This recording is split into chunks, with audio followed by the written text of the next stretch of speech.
You're listening to the Fresh Hell podcast.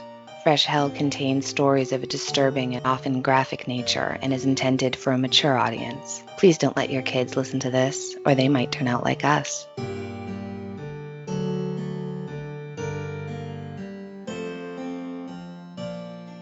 I'm Annie in America. And I'm Johanna in Austria, and you're listening to your favorite international podcast. The podcast hosted by two women who have never met in real life, but share a love of historical crime and macabre true stories. That's us. We get together virtually with you once a week, and today we are sharing our 5th annual listener story special.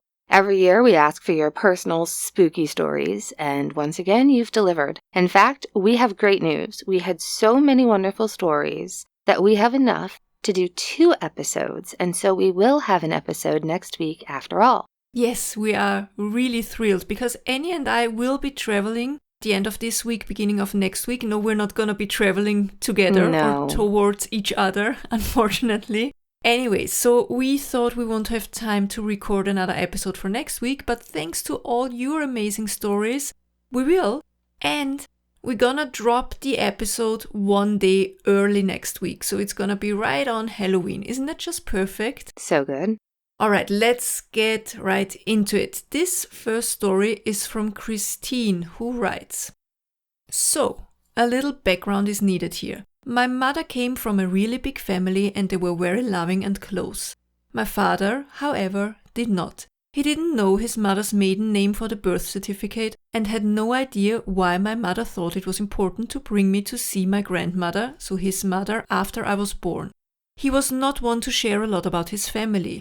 So I'm about 3 or 4 and my mom and dad and I are driving in the car. I suddenly say, "Oh, I was supposed to tell you that Uncle Jimmy says hi."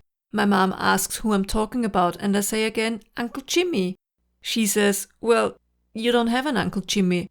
Did you mean?" And she starts naming her brothers. She has 5. So they go through all the brothers. But I get mad and I insist I mean Uncle Jimmy. I saw him and he says hi. My mom is perplexed and turns to my dad, who hasn't said a word. As far as she knows, he has a brother Bob, but that's it. She asks him if he knows what I'm talking about. And he admits that yes, he had a brother James who died 9 years before I was born. He never mentioned it because why would he? As far as I know, this is the only time I ever said anything like this. Wow. I love that, Christine. Kids are so intuitive, aren't they? There used to be this show called Psychic Kids that I thought was interesting. I wanted more from it, but I always want more from these psychic shows. Only because I used to have so many dreams that would come true, or the phone would ring and I'd say, you pick it up, Dad, it's Uncle Jimmy. I had an Uncle Jimmy too. But I totally believe that your uncle said hi from the other side. I think that's a really cool story. I think it's something that kids have and then lose when totally. We start to kind of develop a filter to not be constantly, 100%. Yeah, I totally agree with that. Speaking of kids, Jeanette in Kansas wrote to us and said, quote, "When we had our first child in our 1950s 2-bedroom house, we discovered the house had a child ghost." I don't like kid ghosts. They're scary. It's always tragic and traumatic. There's no upside really, is there? She says, "When our kiddo was a toddler, my partner and I both had experiences with the ghost and didn't tell each other for a while. Our son spent a lot of time in bed with us, and he was quite a large toddler. Still is. He's over 6'2" at age 14. So when he climbed in our bed, I often went to sleep in his bed alone. I was in his bed and sort of awake when I heard little toddler feet padding down the creaky wooden floor of the hallway. I rolled over to pick him up in my arms and bring him into bed with me. However, halfway up, the weight of him disappeared. I popped my eyes open, and there was no kid. I went to the big bed, and my kid was completely asleep next to his dad." Nope, No. I don't like it. No, it's not for me, thank you. No, thank you. On another night, my husband awoke to a little hand tickling his chest hair. Oh my God. He grabbed the hand and said, "What are you doing, buddy?" And the hand disappeared. Oh my God, if a hand ever grabbed my chest hair. Did you ever see the original Haunting?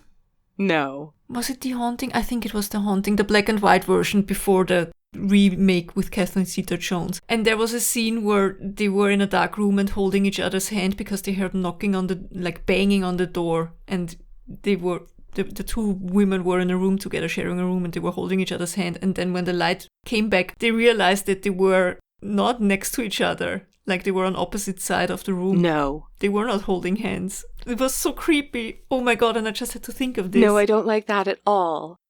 Oh. I wonder if that's something... I've never seen that. I wonder if we can all watch that together sometime. Although it sounds very scary. It's really scary. Really scary. Okay. So she continues. This is terrifying, by the way. She continues. The last time I heard the little kid was when our son was in first grade. Our house was burglarized while we were on our first and only beach vacation. Oh, man.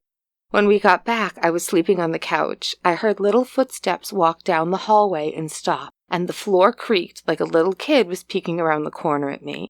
Our sweet Boston Terrier, called Lacey, was asleep on me.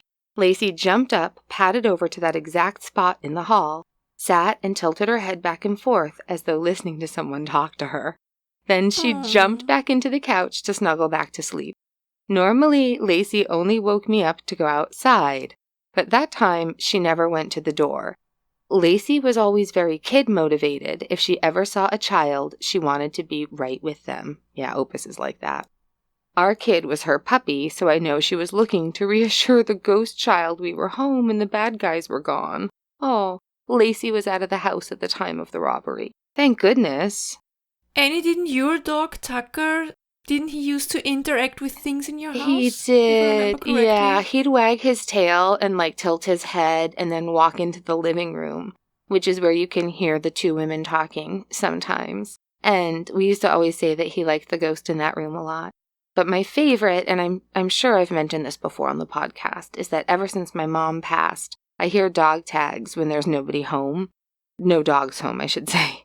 And I always think it's my mom coming by with one of the dogs. The only time one of our dogs ever interacted with something I couldn't see was when I walked past. One time I walked past a graveyard, and that day there had been a funeral. And Leela, and she's very sensitive. She feels a lot of emotions when you're crying or when you're sad. She's always the one who feels it. And we walked past the cemetery and it was already closed down. It was already evening. And she kept stopping and turning her head and staring back and then just whimpering. Oh. So that was really sad. That is sad. I wonder if she could just pick up on the energy. Probably, yeah. Or if she could see anybody, I'd be more inclined to think she was just picking up on so much sad energy, maybe. Yeah, At least I hope that's what it was. So, next up is a story from Anneliese. I hope I'm pronouncing that correctly. That's the way we pronounce it in German, anyway. She says, I'm not of the generation or personality type to write to strangers or celebrities. Well, we're neither, so that's fine. Exactly. But I moved for the first time in my life, and I wanted to tell you how much I've enjoyed your podcast, to which I've just finished binge listening. Thank you so much, Anneliese. Fresh Hell is my favorite podcast by far, true crime or otherwise. I had to start rationing myself in panic as I got towards the present day. No, don't worry. Listening to Fresh Hell is like catching up with old friends. Several times I have laughed out loud, generally in the garden. My neighbors are going to report me soon. I know exactly how you feel because I always listen to podcasts and audiobooks when I'm walking the dogs and I always start laughing while I'm alone. So... I love your mix of empathy and glee at the morbid and macabre. For me, you get the balance exactly right. It's just how I feel about these subjects, and I have often found it difficult to square the two feelings, and as if I'm perhaps a complete weirdo. It's nice to know that I'm not alone. No, we are many. There are many like us out there. We are legion. Trust me. Yeah, that's how we felt when we found an audience. We were like, oh, good, there are people out there who want to get a little bit deeper and not just skim the surface, Your episode list looks like my browser history. I love that. Girl, you have no idea how our browser history looks when we are researching. I told my husband, I sincerely told him, you have to get rid of everything if I die. Yes. Unexpectedly. Yeah. Well, if people know what we do, it's okay. I just always say to Paul, you can't ever disappear on me. If you want to leave me, just leave me. But don't ghost me, literally, because they'll think I killed you if they look at my browser history. Anneliese continues. When we got to historical shark attacks, I knew I was listening to kindred spirits. In the space of the last few weeks, I have gritted through COVID again with you two, felt for your losses and cheered your awards. Oh, thank you.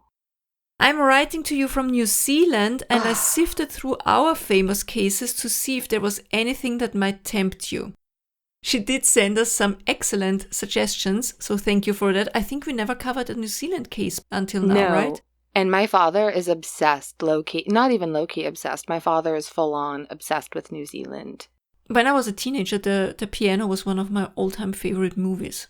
Oh, that's a beautiful movie. I haven't seen it in a long time. So it's beautiful. Sad. She continues, I tried to think of some local ghost stories for you, but we're a young country without much built history and a bit short on ghosts, although we have some fun historic cemeteries that Annie would enjoy. But I can offer you a little spooky fuckery from when I was a student in Cambridge, the UK Cambridge. I was living with some friends in Abbey House, a sprawling old building with its original walled garden. The house is thought to date to 1580, yeah, that's old, with the main part of the house dating to the 17th century. It sports, among other excellent features, an old shared latrine with 5 keyholes cut out of a wooden bench and a proto-flush. That's fancy. Was it still in use? Yeah, did you all just line up together on that bench? She continues. I didn't know it at the time, but it's supposed to be the most haunted house in Cambridge, possibly in all England. Home to a sighing and unpopular ghost nun, a ghostly gentleman, I like that, ghost mummies. We probably know where they came from, Taking revenge for what we did to them. Various ghosty animals, including a squirrel, a hare, and a furry thing called Wolfie that runs around on its back legs, and also a ghost head that appears on people's beds. Can we go back to Wolfie, though? I want to know what the furry thing called Wolfie that runs around on its back legs is, because that sounds like everything I've ever wanted in life. There's a lot of information and pictures online now about the house, but this was the mid-90s and the internet was barely a thing. When I lived there, I was only aware there was supposed to be one particular ghost, a lawyer who had owned the house, slept in his coffin when still alive, are we sure it wasn't a vampire? And who was supposed to now haunt it along with his little dog. Aww. I wasn't worried about it, being an unbeliever, and sadly no spooks showed up to convert me. Up until the day of my story, the creepiest things that happened were a heroin addict who came over the wall on the run from the police and threatened us with a dirty needle when we wouldn't let him escape through the house. And when we realized someone was living in the ivy-veiled out building in the front garden. Yeah, both of those sound like stressful student situations to be in, for sure. Not a fan, to be honest. No. On the whole, life at the Abbey was idyllic: stone-flecked floors, steep wooden staircases, long afternoons lying around on the lawn in the walled garden, or picking its apples and blackberries for crumbles and pies. It sounds lovely. Amazing. On the day in question, I was working in my faculty when my email popped up a message from my flatmates. This was pre-cell phones for most people too. It said, "Come home. We have found another room." You can imagine that I got on my bike and booted it home with all speed. All right. It's not enough that you were living in everybody's favorite, haunted student accommodation with a little furry thing called Wolfie that runs around on 2 legs, and then just outside your door sounds like where they film the Great British Baking Show. Like you're just all lying around in the sun, baking crumbles and pies, and then you found a secret room. Just fuck off. Some people have every single bit of luck. Is this kind of a fresh hell version of Humble Brags? Yes. This is amazing. Right? She is living everyone's best life right now in the 90s. It was a good time. Continuing. Our section of Abbey House, which was split into 3 flats, had a large ground floor laundry that was inhabited by truly enormous hunting spiders. Okay. Nope. About the size of a woman's spread hand. We all hated them with a passion. Yes, I can understand. My flatmate had been pursuing one across the laundry floor and it had scuttled under a stack of mattresses the landlady had left propped against the wall. He moved them in search of the spider and discovered a door we had not known was there. Cue urgent email summons. When we'd all made it home, we opened the hidden door and discovered a large and ultra creepy room that none of us had suspected was there. We could see the outside of this room from the walled garden, but had always assumed it belonged to the flat next door. This room had a real Blair Witch Project vibe going on. It had no electricity and was only dimly lit by some high and very cobwebby window. It had clearly been used for storage for a long, long time, and there was a lot of very dusty old stuff dating back at least to World War II heaped around. We marveled at it all for a bit until one of us clocked the ancient, dirty brick structure dominating the middle of the room was a human-sized oven. And then we got the hell out of there, put the mattresses back, and never went in again. My friend and I did some research on Abbey House later after we've moved out and discovered that the lost room was originally a bakehouse, hence the enormous oven. Hope you enjoyed that, with much appreciation for your hard work producing the delightful podcast, and with best wishes, Anneliese. Oh, so good. Anneliese, that was amazing. Thank you. I really want to go there. I thought Flagler College was haunted. This is next level. It sounds amazing. So much fun. It really does. Yeah. Next up, we have an email from Melanie, who also sent some extremely kind and very flattering words that I'm not going to talk about because I'm uncomfortable reading praise about myself online. She also sent us some good case suggestions. And Melanie says, "Hi. My great-grandmother Rose lived until she was 101 years old. And while many people would say that's a blessing, if you've ever known anyone to live that long, it can be a mixed bag. My Nina, as everyone called her, was a lively woman who outlived her entire family. She was the youngest of 5 children, which was not all that surprising, but sadly, she outlived her own child, her son-in-law, and almost all of her nieces, nephews, and godchildren. She would often say sadly that God forgot her." Oh, that's very sad. "Near the end of her life, she needed more care than my mother and I could give her, so she moved into a nursing home, which we took turns visiting a few times a week. One evening, my Nina insisted on having a shower, fresh sheets, and a new nightgown. The nurses kindly said to her, 'Rose, you had a shower yesterday. You won't have another one until tomorrow evening.' But my Nina was adamant and explained that her sister Jenny, long deceased, had visited and told her that their father would be coming to get her, and so she wanted to look her best.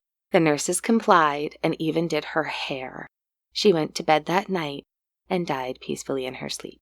I love that. I really think that's the way it goes. That your loved ones pick you up. I really hope.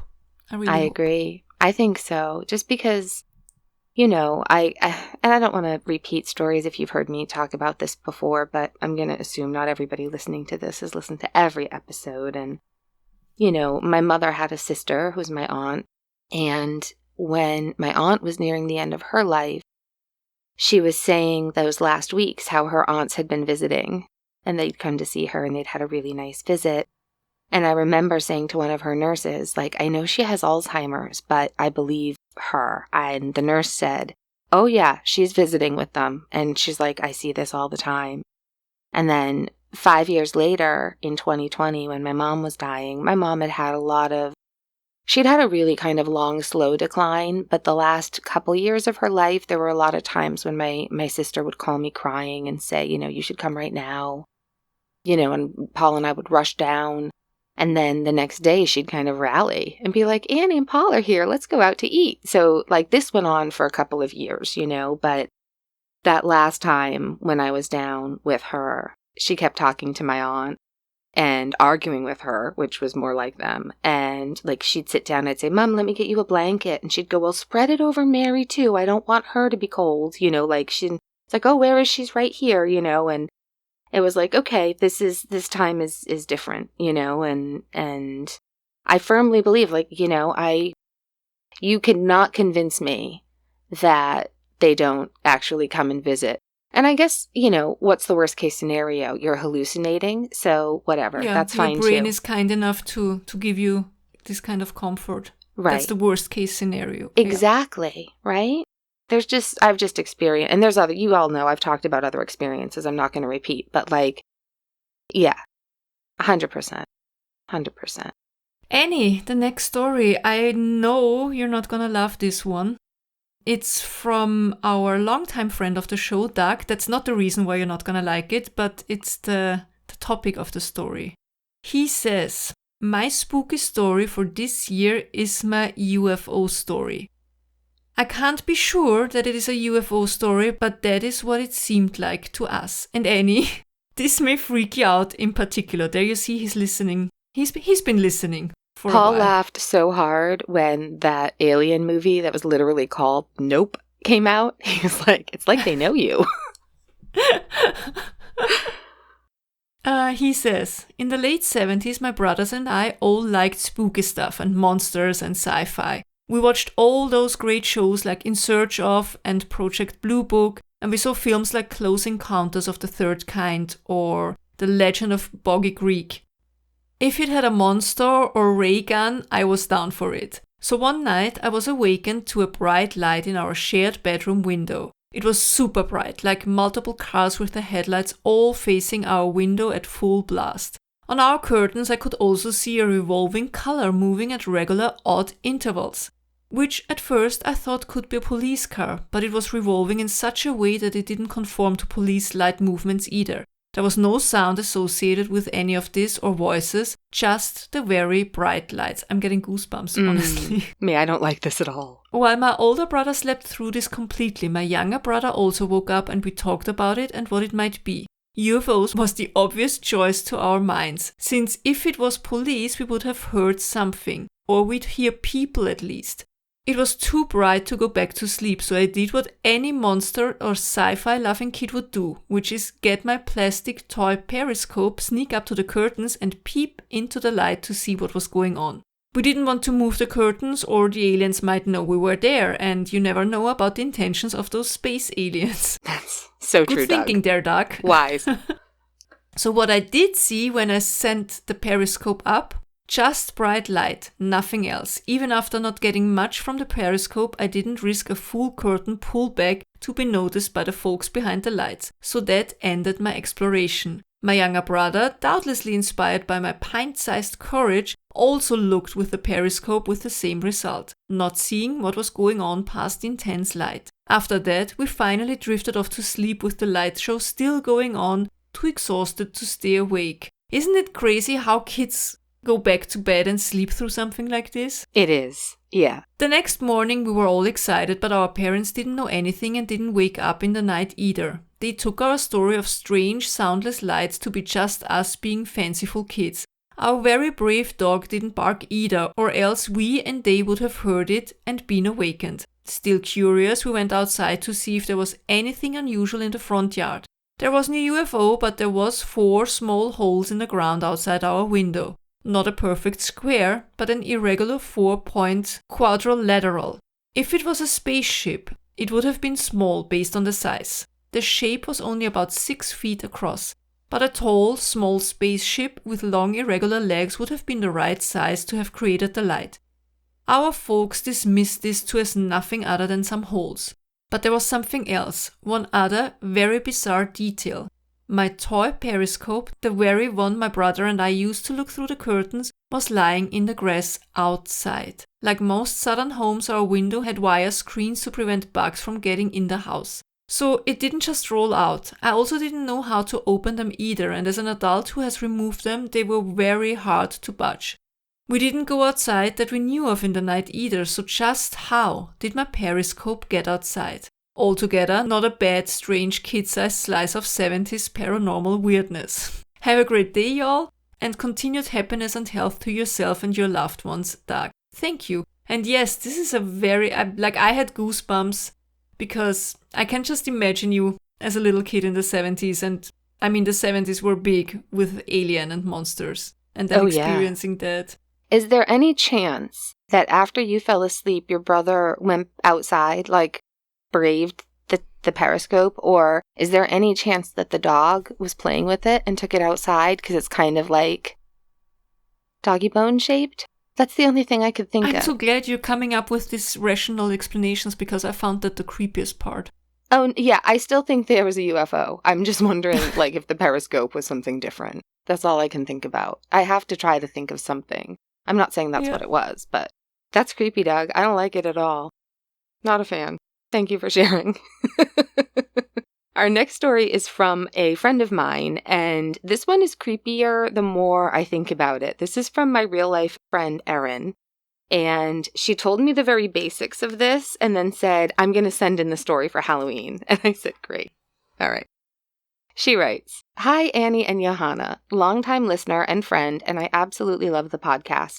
You two have such great chemistry, and I could listen to you talk about anything all day long. Thank you for all the hard work that you both do. This experience happened this year on Monday, April 22nd, so 2024. And right after, I said, well, now I have a story to share. This is a bit long, but hang in with me. I was placed for adoption at birth through a closed adoption. It was only in 2019 that I located my birth mother at the age of 39. She was 39, not her birth mother. It has been an amazing reunion, better than I could have even hoped for. She lives in Alabama and I am in Kentucky. Since this year was the 5th anniversary of our reunion, we decided we would take a road trip to New England, just the two of us. She had seen the Mount Washington Resort years ago and always wanted to stay there, same, and I'd never been to New England other than to Boston. We rented a car with a Tennessee plate and set out on our journey. We traveled 3,361 miles, 10 states plus Canada, in 9 days. That's amazing. I love it. Yeah. It was an incredible trip. We even got to stop and have lunch with Annie and Paul in Salem. Love you guys. We love you too. We booked a few nights at the Omni Mount Washington Resort, but other than those nights, we had zero plans, opting to wing it and stop whenever something caught our eye. We headed out of Kentucky on Thursday with a tank of gas and an eclectic variety of road snacks. Monday morning, we found ourselves in North Conway, New Hampshire. We stopped at Zeb's, bought an embarrassing amount of candy, and explored the town. Everyone we met along the way was so incredibly nice, giving suggestions of where we should go next. Littleton was one such suggestion, and it wasn't far from our destination of the Mount Washington Resort. We couldn't check in until after 4 p.m., so it was the perfect next stop to explore. We were told there was a huge candy store there too, and we were drawn like moths to the flame. Got in the car, heading west away from North Conway. Our GPS routed us through this beautiful, winding road, and before long I saw a sign, now entering the White Mountain National Forest. As we're driving along, we are amazed at the scenery. The forest is just starting to wake up from its winter slumber. We're pointing out all the sights, and I noticed a parking area right near a running stream I just passed. There was no one else on the road, so I stopped the car right on the highway, put it in reverse, and backed the van into the gravel parking area. These are great. You see them all over the place, like places where you can park and go hiking or walking or enjoy the river. We walked down to the water and were taking in the sounds and the beauty around us. Shortly after we stopped, we noticed a silver SUV pulled into the parking area as well. The driver got out of his car, but he stayed up in the parking area. He was doing something in his passenger seat and walking around his car. We figured he needed to stop for something other than the sights, so we continued on with what we were doing. When we had taken enough photos and were too cold to stay there, we started walking back toward the car. That's when the man at the other car started walking toward us. He approached us and said, "So, are you ladies actually from Tennessee, or is that a rental?" Now, I'll admit that our guard was slightly down. Everyone we'd met along our trip had been super friendly and eager to share their favorite local spots. We told him it was a rental. He told us, I've worked this area for years, and that he was heading to Tennessee for work soon, and asked us where he should go. I asked him where in Tennessee he was going, since East and West Tennessee are a bit of a drive apart. He said, time won't be a problem for me. He then proceeded to tell us all of these hiking trails around the area where we needed to go, and places where he lived near Winnipesaukee. She says, probably butchered that. She might have meant Winnipesaukee, that we needed to go and see. Like Winnipesaukee is a famous New Hampshire lake. Then he stopped mid-sentence and said, "Are you two related?" I replied, "Yes, we're mother and daughter." He said, "Oh, I thought you'd be sisters. I would have never guessed. I really like the look of red hair and freckles." Awkward. Yeah, to be fair, Erin and her mother are both beautiful, with like very fair skin and bright red hair, and yeah. Erin says, awkward, but okay. He said he was 70, so at first I was thinking, oh, maybe it's just a generational thing or something. But then he kept talking, and we're slowly inching back to our own car, and he just keeps talking. He tells us he's heading to North Conway, and I say, yeah, we just came from there. We're going to head toward Littleton, so we better get going. He held us up for like 10 to 15 minutes more talking. We just couldn't shake him. But we finally said goodbye and got in the car, locking it, and took off west. We saw him drive off in the opposite direction. As we're driving, we're both talking about how we immediately had an uncomfortable feeling about that man. He was being really creepy, and what did he mean exactly by saying that he'd worked the area for years? And also, he said he was going to Tennessee for work, but didn't know where in Tennessee he was going? That's weird, isn't it? Like, oh yeah, I'm going to be going also there for work. At 70 years old, I mean, yes, some people still work at 70, but... Yeah. And he wasn't exactly dressed for being out in a park. He was wearing gray slacks, a dress shirt, a sweater, an expensive leather coat, and some Ray-Ban Wayfarers. But his shoes were trail running shoes, so the whole thing just felt off. And he'd parked his car in a way that we couldn't see the plate or the model of his car. And what was he messing with in the passenger seat? You know how your voice tells you in your head something's off, but you just can't put your finger on exactly what? We continued our drive. In about 10 to 15 minutes on our right, the Omni popped up with Mount Washington in the background, and it was breathtaking. I noticed a parking area across the road, so I pulled in so we could get a scenic photo quickly before continuing on to Littleton. I put the car in park, and another car pulls into the lot, a silver SUV. I said, "Oh my God, is that the same guy?" My mom said it can't be. I saw him turn and go in the opposite direction. The car pulls up next to the passenger side of our car, and the driver gets out. It's the same guy. He had literally turned around and followed us for the 15-minute drive. He walks up to the passenger side, and I'm thinking there is no way we're getting out of this car. I roll the window down like a third of the way, and he says, "I don't want to sound creepy, but can I follow you ladies to Littleton, and I'd love to buy you both lunch." I'm trying not to visibly freak out and thinking, how can I get rid of him without setting him off, because this is not normal behavior. I turned on the Southern charm and said, "Oh, that's so sweet of you, but we had a bite to eat in North Conway. Thanks for the offer." He tried to make some excuses and continue the conversation, but quickly he headed back to his car and sped off back in the direction he came. Again, it happened so fast, and he'd parked in a weird way so we couldn't see his plate number.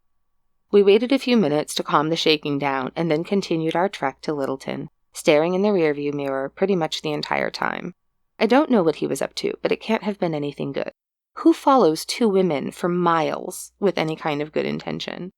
We kept our eyes peeled for him and his card for the rest of the time in New England, but thankfully, we never saw him again. Potential murder aside, we had an incredible time running around New England, and we're already planning another trip. But we will be extra careful about where we stop the car to get out for a better look. Thanks for listening to our story, and keep up all the wonderful work. All the best, Erin. P.S. The Omni Mount Washington is totally worth a visit. This is such a creepy story, and it really reminds me of when I was doing the road trip with my husband a couple of years ago, and coming from a tiny country in Europe that really doesn't have a lot of crime and serial kill. Well, we do have, but not, Not like we have. You can say it. I get it. Yeah, we all know.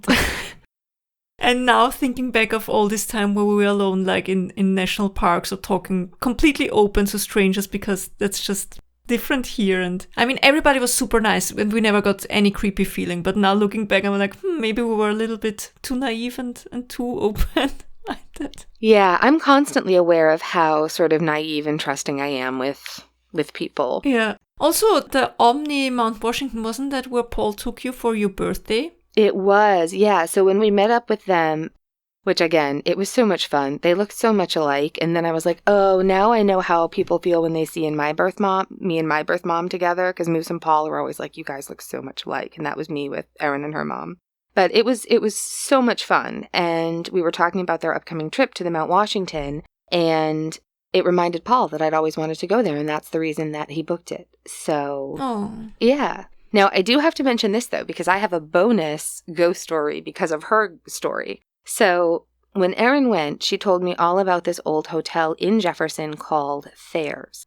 It's on the Register of Historic Hotels, and it looks very cool and very haunted, and I really want to go and stay there. A few weeks ago, I mentioned to you guys that I had gone up to New Hampshire for the weekend with one of my best friends, Misty, who has this sweet vintage, like fifth wheel RV that she's done up so nicely. She has it at a campground in New Hampshire, and it's not far from Jefferson. They actually just brought it home for the season.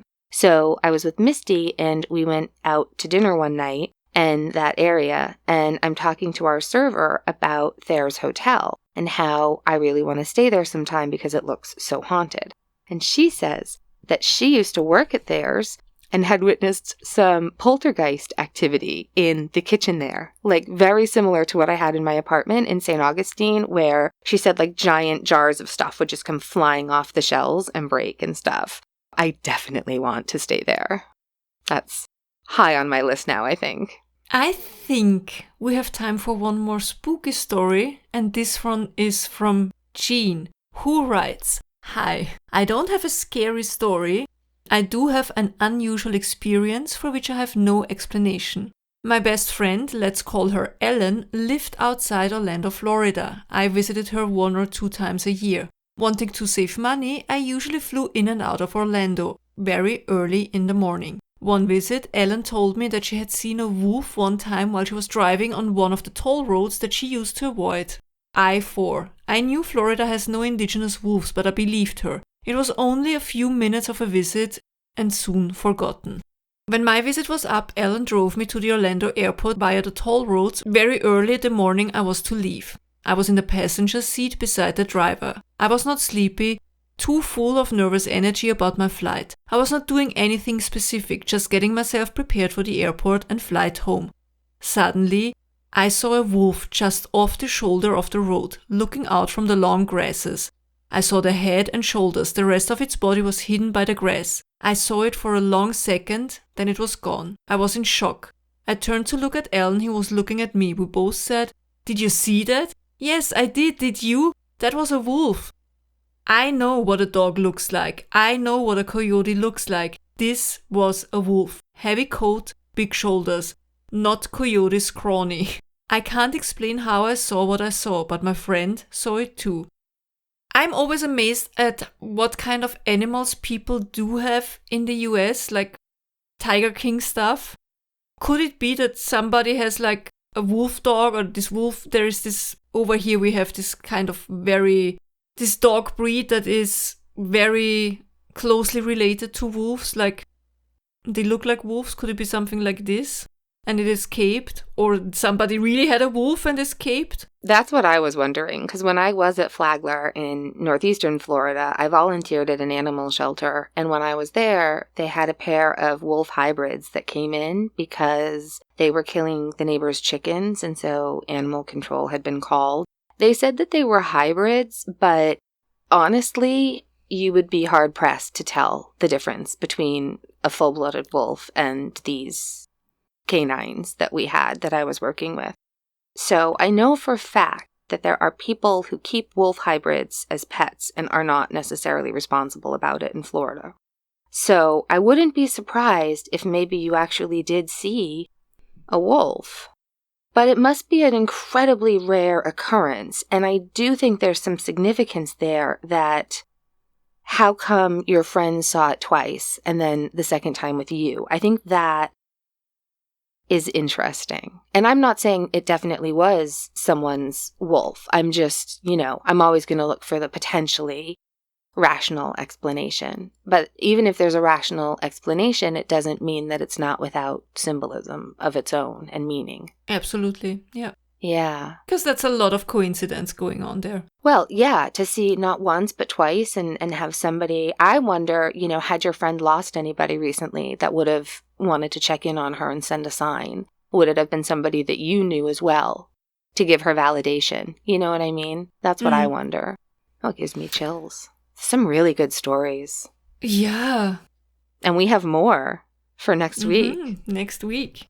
Thank you so much for everyone who wrote to us. We're going to pick the winners for the giveaway next week. That's right.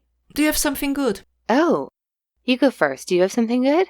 I have. It's something really stupid, but I got very excited today. It's really stupid. So, Annie, I've experienced some hair loss after my dad had passed away because of the stress, I think. And it's really I'm starting to grow some baby hair in the areas that were most affected. Also, my hair is really fine and thin hair. And I got a suggestion from someone that French pins are super gentle for your hair and you can do really nice hairdos with it. Put it up easily. And I always thought that's not possible for somebody with fine hair. And today I went and bought it and it's so easy and it's so gentle to the hair and it looks really nice. And I got so nice. excited doing that. So I bought like 3 French hairpins. That's amazing. I've never been able to figure out how to use them. I've tried once or twice. I need to focus more clearly. It's so easy. I looked up videos on YouTube explaining it because my hair is like a little bit longer than shoulder length. And it really works. Nice. Oh, that's nice. How about you?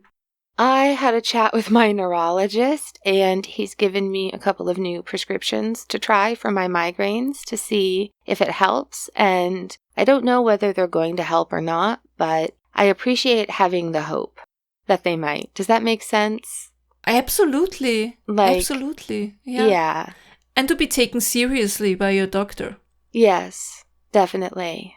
Yeah. Definitely. Yeah, so that makes me happy. I know that's not like the happiest news, but it's pretty here right now. You know, everything is red and orange and yellow and... Same. I love it. Yeah. We're having a second fall summer this week. It's so warm and I just need it to cool right back down again. It's cold at night though. All right. If you enjoyed this episode or any of our other episodes, please do us a huge favor. Go to your podcast app, leave us a rating and or review, or leave us a comment under each Spotify episode or under YouTube. Go to Patreon to check it out. I already posted it in the Patreon group in the Murder Tier chat. I did send out the stickers for this year and I got a bunch of the American ones back. I don't know if I messed up something with the stamps or not, but I will send it all out again after I return from my trip this weekend. I'm so sorry for the delay, just so you know. And our next live event will be in November when Annie and I return. That's right. Perfect. What else? I think that's it. That's it. Tell your pets, your ghostly pets, your bats, your spiders, your owls, your frogs, your toads, whatever Halloweeny pets you have at home. Tell them we said hi, hug them, cuddle them, treat them kindly. I really want to know more about Wolfie, by the way. Be kind to them. You know what I'm thinking of? Wasn't there this Carry On Screaming? You know the Carry On movies? Carry On movies? The old British movies? Oh, yeah. And there's one Carry On Screaming with the guys who turn women into wax models. Oh. And they had these 2 werewolf guys. There's another thing. Isn't Wolfie the name of the dog in Terminator 2, too? Like, right before, it's like, hey, what's wrong with Wolfie? He sounds weird. And she's like, Wolfie's fine, true, honey. And then it's like, your family is dead. Sorry. Got a little sidetracked at the end there. Be kind to them. Be kind to your fellow human beings and the ghouls and the vampires and the zombies and the mummies. Give out nice treats and be kind to yourself. Take some treats for yourself. That's right. And if you're going through hell, keep going. Tschüss. Bye-bye.